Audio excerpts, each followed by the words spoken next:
और अब आज के दिन की सबसे विशेष बात। आज फाल्गुन कृष्ण पक्ष की अष्टमी तिथि और सोमवार का दिन है।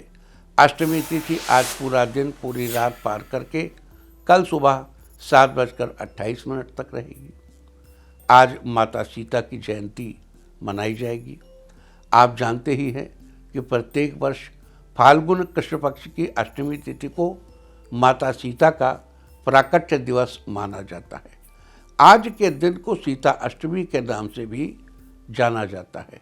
आज माता सीता की वंदना से व्यक्ति को जीवन में सुख, समृद्धि और शांति तो मिलती ही है, साथ ही ये जीवन के मार्ग को सुगम बनाती है और कल्याण की ओर ले जाती है। इसके अलावा देवी माँ की कृपा से व्यक्ति को अच्छे गुणों की प्राप्ति होती है और दाम्पत्य जीवन में सुख का संचार होता है।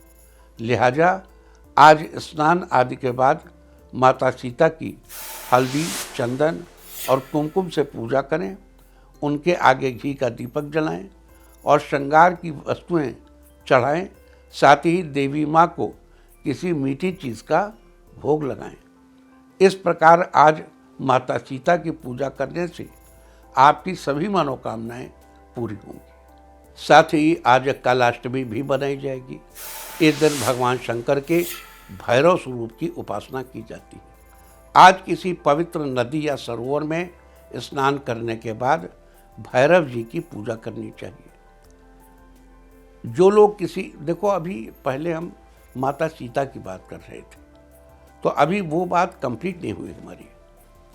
मतलब कहने का ये है कि माता सीता ने हनुमान जी को आशीर्वाद दिया, अष्ट सिद्धि नवनिधि के दाता, असबर दीन जानकी माता।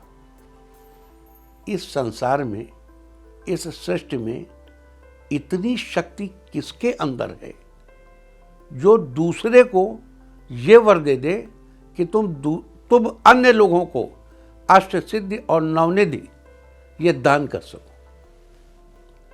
एक सिद्धि, एक निधि आदमी प्राका में दे दे, मतलब अणिमा महिमा कुछ दे दे, लेकिन ये सामर्थ्य दे दे कि तुम दूसरों को अष्ट सिद्धि नवनिधि के दाता हो जाओ।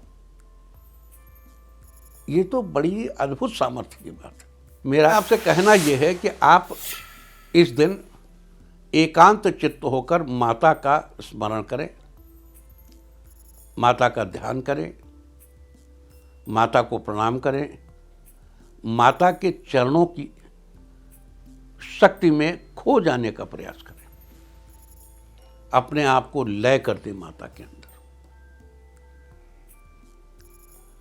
उस शक्ति में स्वयं को लय कर दें और डूब कर उस आनंद से जब आएंगे, एक बार लय होकर जब लौटेंगे तो जो आनंद होगा वो अद्भुत होगा। और उस आनंद के आवेग में आप स्वयं भी अष्टनिधि नवनिधि के दाता बन जाएंगे। आप कल्पना करिए हनुमान जी पर कितनी कृपा, अद्भुत। आप स्वयं माता के चरणों में क्यों नहीं जाते? स्वयं माता के चरणों का स्मरण क्यों नहीं करते? साल में एक दिन उनका प्राकट्य दिवस है, कम से कम हैप्पी बर्थडे तो कहिए माता जी को। अब चलिए आगे बात करते हैं। देखो, कालाष्टमी के दिन भगवान शंकर के भैरव स्वरूप की उपासना की जाती है, तो भैरव बाबा की उपासना कीजिए। और यही कहूँगा कि भैरव बाबा की उपासना सतोगुणी रूप में बटुक भैरव की उपासना कीजिए। आप जिस प्रकार के भैरव जी की उपासना करना चाहें, जो आपको सूट करते हो वो करिए। तो आज के दिन किसी पवित्र नदी या सरोवर में स्नान करने के बाद भैरव जी की पूजा करनी चाहिए।